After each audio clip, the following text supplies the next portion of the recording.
Welcome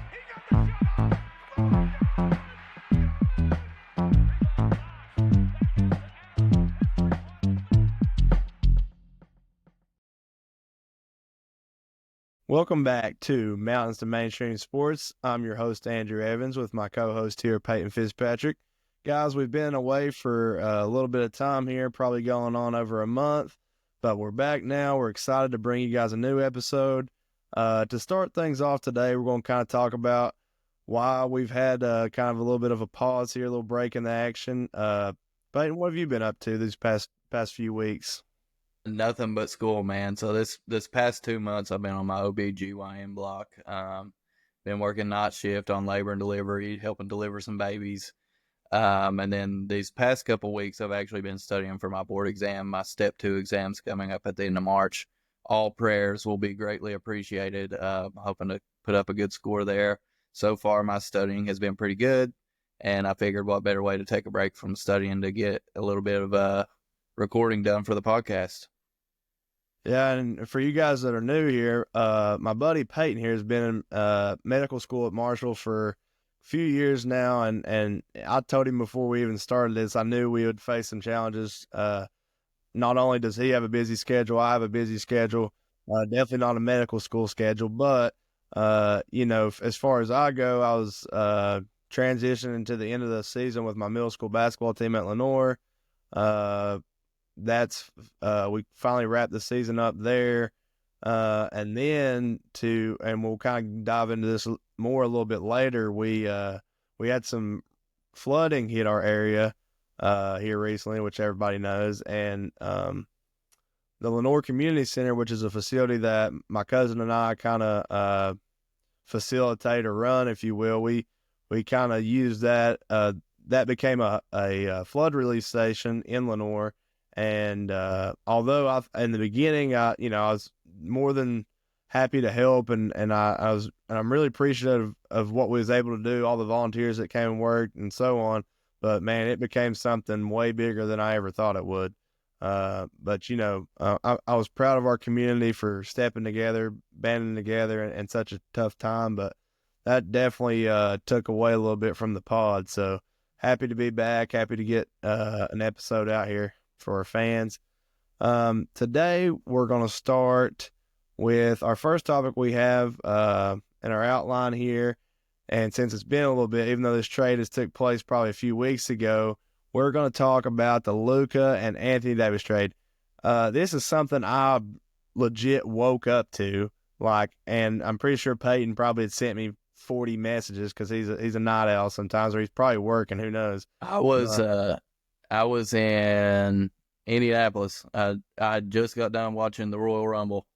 I remember now. And I was looking at stuff, and it was like Luka to LA, and I was like, I kept seeing it, and I was like the first couple times I seen it in comments on like Instagram, I was like, people are like trolling or like whatever, like how people do.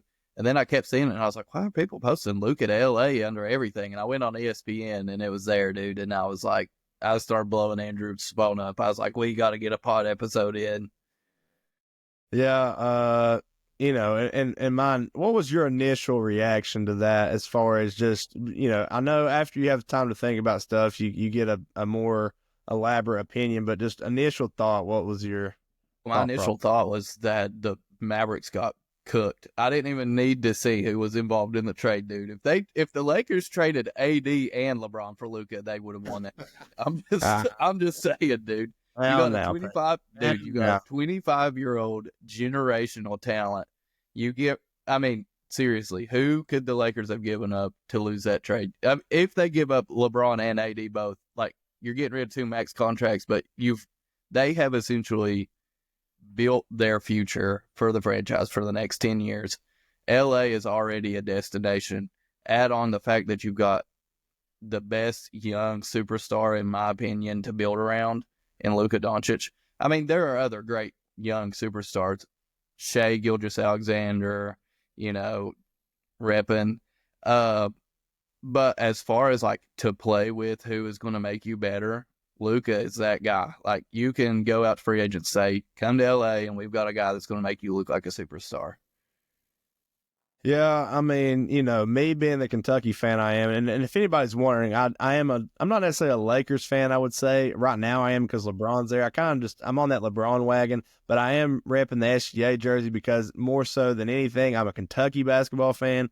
So when this Luka AD trade went down, Anthony Davis being a former Wildcat, brought us a natty. It kind of hurt my heart a little bit, but at the same time, like Peyton said, you're trading for probably the best young superstar in the league. I mean, for the Lakers, I think it's a no-brainer. I'm not sure how it transpired, if it was planned, if it wasn't planned, if the Mavericks just I don't know. If Nico Harrison just got hammered and was like, you know what, let's do this, Dallas, and I don't know. I'm surprised Mark Cuban didn't jump off a building, honestly. But initial reaction, disbelief would be probably the word to describe my initial reaction. But moving forward, since we've seen, which, unfortunately for the Mavs, AD got a good 3/4 in, and he went down, and Kyrie tears an ACL. And it's just the Mavs got immediate look into being a Lakers fan for the past 3 seasons, right off rip.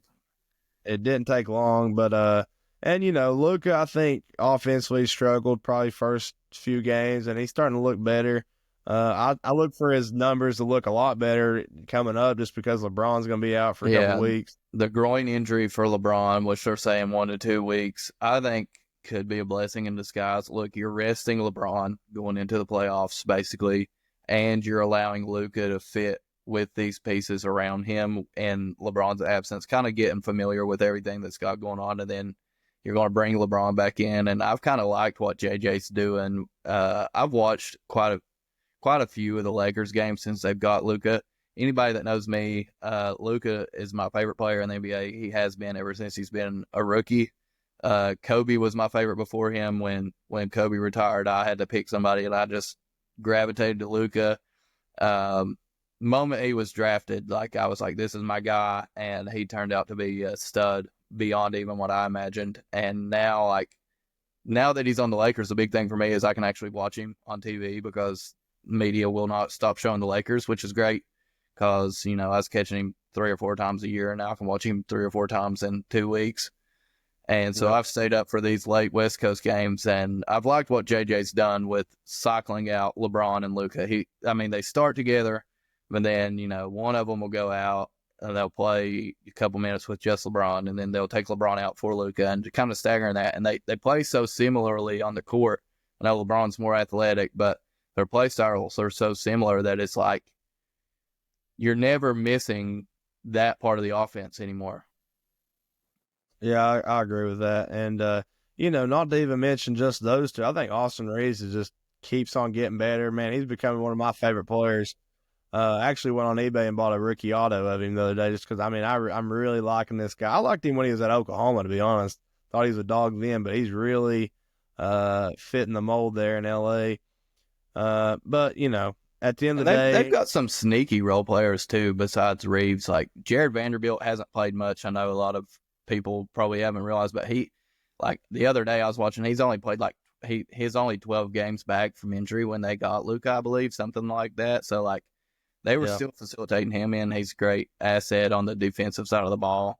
I don't know what happened with the Mark Williams trade. I would have liked to have seen what the team would be like with a big other than Jackson Hayes. Give Hayes some credit. He's played good the past few games. I think he's hurt now. But, yeah, I'm not sure what happened there. I like Connett, but to me, when you have Reeves, do you really need him? Time will tell, I guess. Maybe for the future. It's good for L.A. As a Hornets fan as well, rooting for the Hornets, I was kind of upset that we were trading Mark Williams. Now I don't know what to think because he felt his physical, but he immediately looked great the next game after he was told to stay in Charlotte. So yeah, there's more to the story there probably. I'm not really sure what happened, but all in all, just basing off the trade, obviously I think we can both agree the Lakers won the trade for probably now and long term. But, with LeBron going down, it sucks. But I think, like you said, blessing in disguise, I think it's going to kind of amp them up to make a real run in the playoffs. Unfortunately, Dallas probably has negative chances of doing anything in the playoffs if they even – I don't even know what seed they are, but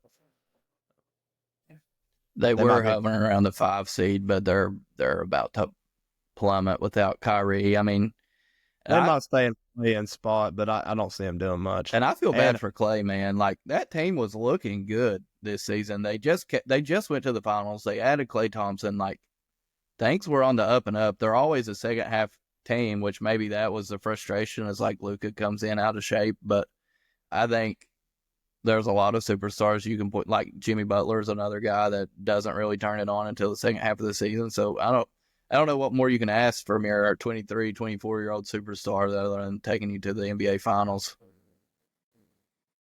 yeah, I do. I mean, I know a lot of the critics are, Luka's this defensively, Luka's that defensively. I do think he probably can improve.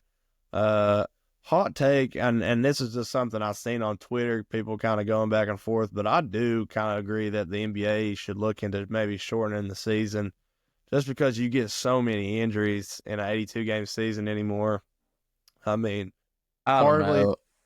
partly I think players probably aren't built like they used to be, but I think I a don't know. lot of the load management is a detriment to players in some ways. I think a lot of players, like, I mean, in the 90s and even early 2000s and early 2010s when we were watching, players played all 82 games, or they played 80, or they played 75, and there were this many injuries. So something's going on in the league. I don't know if it's the players being more athletic. I don't know if it's the style of basketball being played right now with so many jump shots and players jumping at other players. I don't know. I mean, I think, though, too, pointing that out, if you shorten the season up, I think you would probably see less load management. I would hope. I mean, It would suck yeah, if it's the same and you had less games because then that just. yeah. But the other thing is, too, like, that's going to destroy the record books, dude. How many seasons have they played? 82 games. Like, how can you? I already Yeah. feel like the record books are getting destroyed with this cutoff of so many games needing to be played for awards, which, Wembanyama should have been Defensive Player of the Year this year. He's not going to get it. I don't know. I mean, I get the argument, but it would it's just I don't know how that would impact the future of the league as far as record keeping. And Yeah, I'm like you with that, too. That's the part that kind of bothers me, too, is like the history side of it would be altered a little bit. It's the same thing like when people, and I know this is left field far-fetched, but like when people go on about a 4-point line, like I hope that never happens, to be well, honest with you. and this is kind of the same thing, and this is where I thought you were going to go when you said left field. I hate hearing people discuss the 3-point contest now because they've got a whole rack of money balls and a Mountain Dew ball and all kinds of stuff, and they're like, Yeah. he tied Larry Bird's record. I'm like, no, I mean, he tied it in points, but like you just can't keep track of this round versus this round anymore, Dude, and to furthermore talk about All-Star festivities, the All-Star game this year, I was not a fan. Like, can we please go back to East-West? Like, that's all I want. I hate everything about All-Star Weekend anymore. The jerseys were kind of nice this year, but other than that, I mean, like, what? It's not a. I don't understand. Like, the Rising Stars keeps getting bigger and bigger, and we keep saying, like, you might as well invite the whole flipping NBA. I mean, my God, we've had a G Leaguer win the dunk contest 2 years in a row. I mean, it's getting ridiculous. What would be your solution to the All-Star game? Go I've got one strictly. in mind. I would love to see it go back strictly East-West, no flipping captains. I don't want to see Le Captain anymore. I don't want to see Giannis picking a team. And I love LeBron, but no, I just cut all that out. I want to see a coach's pick or however they done it back then. I don't remember really.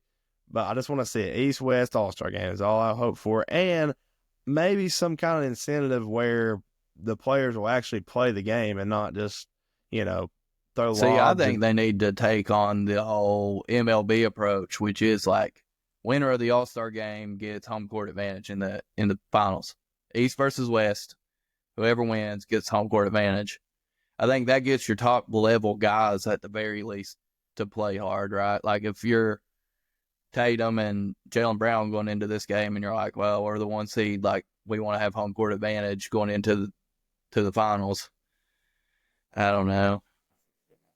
Yeah, I completely agree with that. But something has to happen, and the direction, it's like every year it just keeps going in the wrong direction further, and I don't know. I'm I have a very little bit of hope now that TNT does not have it. I know everybody loves TNT and Shaq and Chuck and all of them, but NBC is getting back the All-Star game, and I don't think that they're going to pay all this money and have a trash product, hopefully. yeah. You wouldn't think.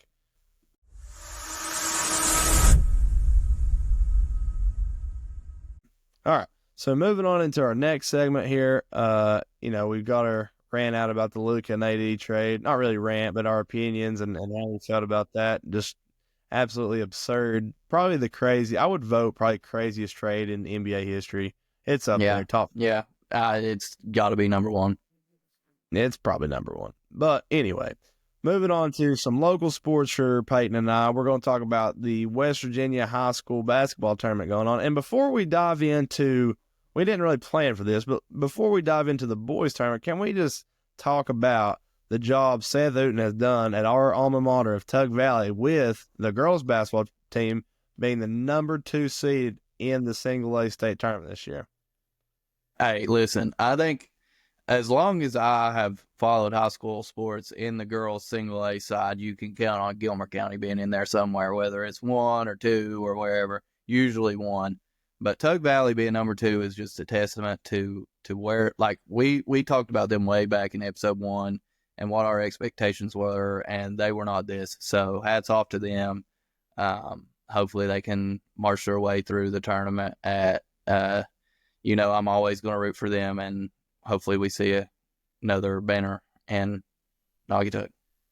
Absolutely. And it's something cool for me to see, really. I mean, majority of Tug Valley's girls roster right now played for me at Lenore, and I'm just real proud of them, the work they've put in. Really good record this year. I think they're 21-2, or I know they lost 2 games. I'm not sure the exact amount of wins, but it's really cool to see those former players move on, and I'd love to see them get up there and make some noise and capture that state title.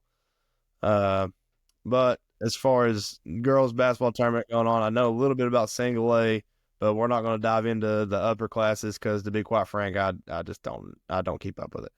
But moving on, we're going to start with 4A in the boys tournament. We have the rankings here pulled up in front of me. You got Spring Mills 1, Morgantown 2, George Washington 3, Spring Valley 4, Woodrow Wilson 5, University and South Charleston tie for 6th, and Parkersburg South at 8.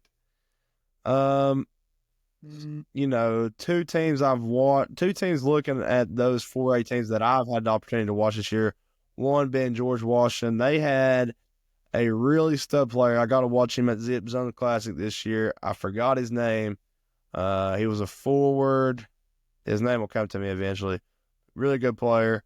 And then I've also watched South Charleston. I watched them play at the Hatfield-McCoy shootout this year against Martin County, where they actually was down 18 in the second half and end up coming back to win the game by 2 points. Probably one of the better games I watched this year. But these big schools, Spring Mills, Morgantown, you always see them at the top of the rankings each year. Spring Mills actually has a record of 20-1, Morgantown 17-2. Wouldn't surprise me a bit to see any of those top 5, 6 teams come out with a state title. I think 4A is real competitive. It's always a dogfight. And it just seems, you get these bigger schools, bigger selection of kids for your team. It's always like, compare them to the smaller, single A schools. It's like it's men amongst boys almost a lot of times. But I look for that to be an interesting tournament amongst those teams. Yep, I completely agree. I know it's always fun watching 4A and then seeing your single A. I mean, like you said, it is watching a difference in men and boys. But I always enjoy going to the tournament and sitting and staying. I really think that it's going to be competitive, and I'm excited to see what happens. I think like a lot of people this year, I personally haven't gotten to see a lot of 4A play this year, just with school and whatnot. But a lot of people go to the state tournament, myself included, when I have the time, and just sit down and watch all the games every day. And a lot of the times, that's the only time some people see these players. I'm guilty of that usually with the 4A schools, and so going and watching such high level competition in the state, it's always a great time. Oh yeah, I'm definitely guilty of that too. As much as I watch basketball, just you know, you usually keep up with where you're from, local teams, and for us, it's a lot of single A, double A school, which is fine. But you know, sitting down at the state tournament, get you Azules, watch all the games, nothing better. So to talk about, still having the rankings in front of me here, talking about AAA this year. You got Bridgeport at number 1 at an 18-1 record, Shady Spring at 2, Fairmont Senior 3, Ripley 4, Nitro 5, Herbert Hoover 6, Chapmanville 7, and Greenbrier East 8. And actually Wayne is in there at 9 too. That's kind of local to us. You know, kind of same thing. You know, you don't see these teams a whole lot for us. You know, I have seen Chapmanville play a couple of times. Your former Tug Valley forward, Joey Galley, who's still over there in his year. So definitely rooting for Joey as far as AAA goes. I'd like to see him go make some noise in the tournament this year. Granted that they make it, which I think they should based on their region. Uh-huh. Like I said, I haven't. Bridgeport, Shady Spring, Fairmont Senior, same as like we talked about in 4A's teams you see at the top of the list every year. So don't surprise me one bit to see those guys there again this year. I agree. So let's scroll down here because it's pretty evident we're definitely way more polished in the AA and single A categories. So let's down to AA, which I want to make a statement here in a second that I think you'll probably agree with. But to review the AA standings I have before me, and I'm pretty sure this is up to date at the time of this recording, but if it's not, it's pretty close. So number 1, Williamstown. Number 2, Wheeling Central. 3, James Monroe. 4, Wyoming East. 5, Westside. 6, Logan. 7, Ravenswood. And 8, Ritchie County. So a few local teams to us for sure.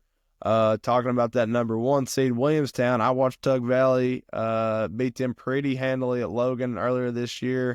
And a snowstorm. It actually took me and Ian Reed and Joby Sorrell about 45 minutes to an hour to get home from Logan to Lenore. So, but anything to catch a Tug Valley basketball game. Westside's been pretty strong this year. I did get to see them play once against Mingo Central, which was pretty lopsided event. Logan, Tug Valley also handled them pretty handily at home. Also beat them at Logan, I'm pretty sure. So, and what I'm getting at here, the statement I said I would make, which I think you would agree with, is I strongly believe that if Tug Valley was AA this year, they would also be the favorite to win that as well. I agree with that, and I think even expanding on that, I think single A is going to be more competitive than AA. Not in the sense that maybe not more competitive. I think there's higher caliber teams across all of single A versus AA. I think you're saying deep through 8. I think AA will probably be competitive because the teams are of similar caliber. But I think you take the top 2 or 3 teams from single A and they would run the tournament in AA. Right. Okay. Yeah, I can see that for sure. West Side, Wyoming East, those are sort of local to us. They're sitting at that 4 and 5 seed. Wyoming East is actually sitting at a 15-3 record, which is impressive. Yeah. James Monroe was I want to say that was your single A champion a couple years ago when they had Eli Allen. I guess they moved up maybe, or maybe it was AA they won. I can't remember.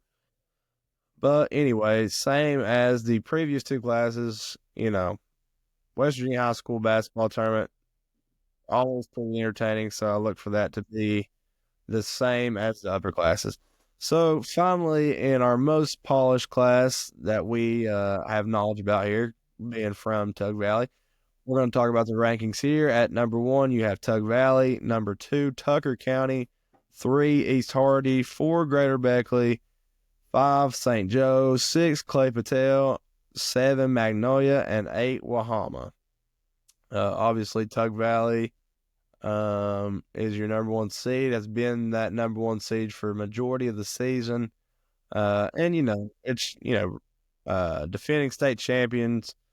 Only lost really one big key piece from last year in Buddy Markham, and then you fill that in with Ethan Farrell, who has came on unbelievable. Like, he has gotten better every single night out for the Panthers this year. I've been really impressed with him from day one. But Tucker County, don't count them out just because you got a big win on them at home. Don't mean count them out. I mean, I'm not sure if you watched that game or remember, but the big Wilfong got a second technical and had to sit out a lot of that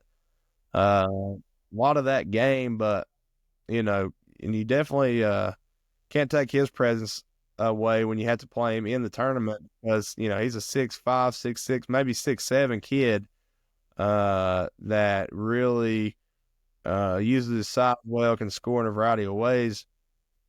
But looking back at that game too, I actually looked at some stats earlier today. Actually, Tug Valley did outscore Tucker County in every quarter of that game except the fourth quarter. And I think Tucker County outscored them by 2. So Tug Valley always takes care of business at home, obviously. But like I said, don't count Tucker County out. You still got to show up and go play down there. And also another sneaky team you better watch out for is Greater Beckley. I haven't got to see them play this year, but I heard they got some players. Yeah, I think it's going to be pretty competitive. I said this earlier. I think single A. Maybe I will stick with my statement. I think single A is going to be more competitive.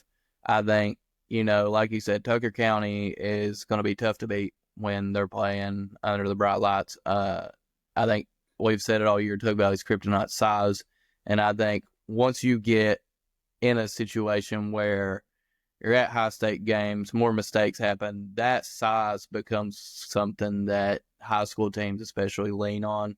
It's always there. Rebounding is always something you can count on. I think that's something me and you have heard time and time again throughout the years, is rebounding is always going to be there. And so we'll see how that affects Tug Valley being the favorites going into it. And I agree with everything you said. I mean, you took most of the words out of my mouth.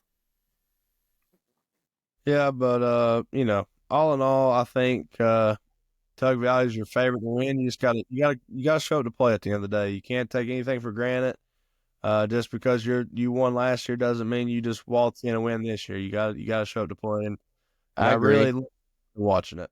Yeah, for sure. And they've got a couple people banged up. I don't know if you've seen Carson Newsom's hand. His shooting hand has a pretty big cut. I think somebody told me 12 stitches or something like that. So I subbed at the school today. They said 16, but anywhere around that is not good. Yeah, it's in his shooting hand, but I mean, it's not like he should be able to play in the tournament, I would hope. And then also you got to think Tug Valley's got something to play for now in the flooding, maybe in a little extra reasoning. So it's going to be exciting. I just hope this year the tournament games aren't like they were last year and end in 32-31 contests across the board.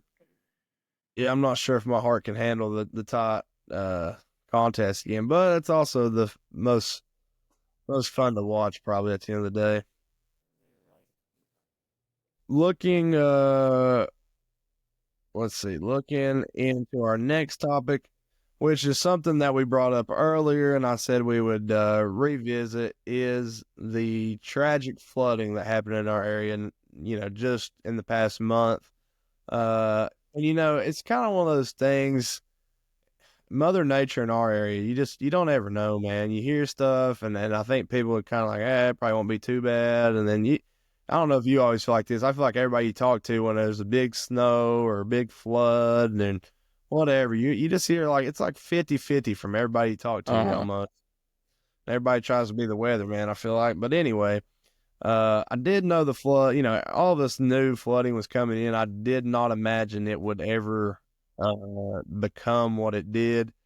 And like I mentioned earlier, the Lenore Community Center, which is, as most of you know, the old Lenore Gym, up on the hill where the high school used to be, is the facility that I helped maintain and run, if you will, and it served as a flood relief station during this time. And man, I don't know if you've seen, but the first picture I took, we just had a few tables, cans of food, maybe a heater or two, nothing major. and they're just truckloads and truckloads of water, toiletries, food, hot food, blankets, pillows. I mean, just it turned into a very big operation, and we definitely wouldn't have been able to do it without the volunteers that showed up to help every day. Like I said, I mean, it just became something I never would have dreamed. But and also in that, we took time to make deliveries to people that couldn't make it out to the station, and there were some certain areas in our area that got hit pretty rough, man. Like the mayor area, specifically for me, that was it. Oh, Williamson, I think, as far as if you want to talk about all the different places, Mingo County probably got hit the worst as far as just a city or town itself, if you will. But Yeah. man, just know after after working to try to help the people in our community, and I don't want people to take this the wrong way, but there was people before the flood, I think, that maybe was already in a tough spot that was able to use the resources coming into our facility. And I was really glad that they was able to take advantage of that, even if they didn't get flooded. And I know some people's like, oh, if they didn't get flooded, they shouldn't go up there and get stuff. But I'm like, the resources are coming in. If people need something, man, just let them take advantage of that, and hopefully they do it when they absolutely need it. And people don't take advantage of it. But man, Yeah, I just want I to say completely agree. I don't think I'll ever complain. You don't know how bad people have it sometimes, man.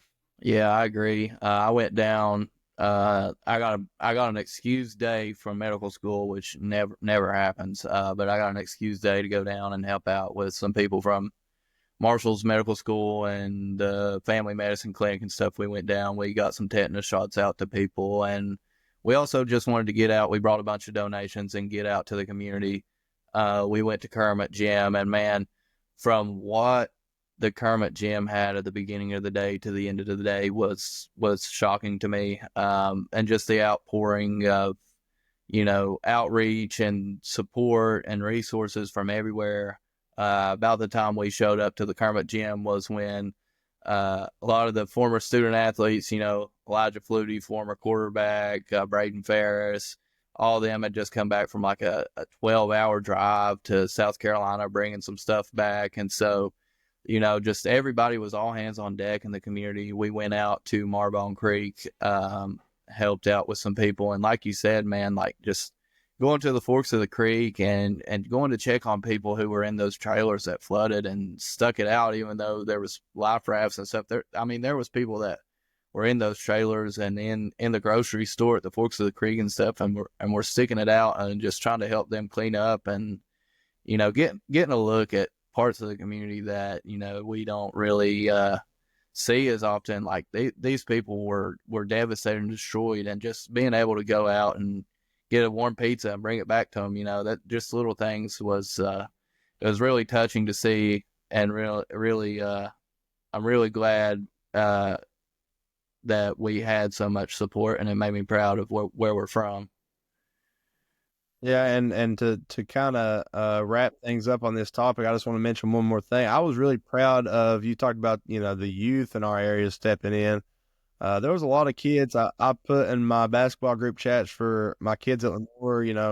If they didn't have nothing to do and wanted to come up and help at the gym, they was more than welcome to. And I had a lot of my boys come up and help pack cases of water, help people out to their vehicles with stuff, and at the end of the day, I'm just a basketball coach, but I try to, give my kids opportunities to kind of learn different things about life as we go, and some people ain't always as fortunate as others, and when somebody's down, you gotta try to help them up. So I was really proud, and like you said, a lot of the older kids in our area, high school kids, were down at Kermit helping out. I'm sure there was plenty of youth at the Williamson Fieldhouse helping out. So it was just it was really good to see just Mingo County as a whole just come together and I think we're finally starting to kind of put it behind us a little bit, and people starting to get their people that was here. They're kind of moving on a little bit, getting what they can cleaned up, and then making a move forward into whatever they need to do now as far as housing goes, or new vehicle if they lost their vehicle. Like that. So hopefully, if people still need help, they know where to reach out to, and we can continue to try to, get everything back to as normal as we can. Absolutely. All right. So, and we talked about before we uploaded this episode that we started to record this episode that it'd be a little bit of a shorter, one. But talking about our final uh topic here, we're going to talk about the E&A Hoop Dreams Middle School Showcase coming up. This is the second annual middle school showcase I've done. And just to clear stuff up, I've had some questions on that. So annually, I do a shootout and I do a showcase. The shootout typically takes place in December. The shootout is just a set of games in a day, and it's your school-based teams, and it's during your regular season. And that's kind of I invite. Talk to different coaches that want in on that, and we do that at the Williamson Fieldhouse. It's actually this year was the biggest I'd ever had it. I had 20 teams compete in one day. Started at 8:45 a.m. and I think our last game tipped off at 8 p.m. And I can go ahead and tell you right now, my friend, that is the most you can jam in one day. There's no way you could ever fit any more than that, unless you maybe started one at 8 a.m. I don't know. But anyway, so that's the middle school shootout. The middle school showcase is a little bit different. It's a pretty unique event. I've not really seen a whole lot of events like it, if I have ever. But what I do is based off our area, Mingo County, Wayne County, Pike County, usually there's a couple outliers here and there maybe, but I invite 50 middle school kids for our boys session and 50 middle school girls for our girls session. And what we do is, you got 50 kids, so you got 10 teams of 5, and it's just randomized. Usually how I look at that, if I got 6 kids from Kermit coming, well, they're not, any of them's not going to be on the same team. I want these kids to play with kids they don't typically play with, number one. And number two, it's just, you got your 10 teams. It's usually each team has a different color that they're, you got your E&A logo on the center, and then they're a different color, and then they got a number, just 1 through 50, don't matter. And say for the first, and so it's a lot of 5-on-5 action. So say, session 1, I think we either went 8-minute segments or 10-minute segments. So I'm going to have to brush up on that before we get to the date of the event. But it'll be like a running clock, and say the blue team and the red team play first. Well, they'll battle it out, and then the next 2 teams up. And everybody gets about 3 of those segments to kind of compete 5-on-5. And it's, like I said, it's just an opportunity for these kids to play with different kids. It gives the kids in the community a day to kind of be together, hang out. We do some individual contests. The coolest thing I think we done last year, and this is something we're bringing back, we done one massive game of King of the Court. So what I done is I took 25 on one side of the court and 25 on the other, and they went King of the Court. And, you get scored on, you're out or whatever. So once it kind of dwindled down on both sides, then I combined it. And, once you get to the main end, one guy out of 50 is the only one that stands. And that was pretty cool to see, just those kids kind of battle one-on-one. And then new to this year's event, I'm actually adding a 3-point contest. And kind of going back to what you was talking about earlier with the NBA 3-point contest, I promise you there will not be any Mountain Dew balls. So we don't have to worry about those outliers. I probably will do 1 rack of all money balls, maybe, but we'll see how that goes. You gonna let them place it anywhere they want? You gonna let them choose which rack's the money ball rack? I think I'm either gonna do that, or I'm just gonna do the traditional, the last ball in every rack's your money ball. You know what I mean? I think I might do that route because it'd be a little bit easier. Now, I got 50 kids, so obviously I don't have the time of day to let all 50, stand there and chuck up threes for a 3-point contest. That would be a whole day event in itself, right? With 50 kids.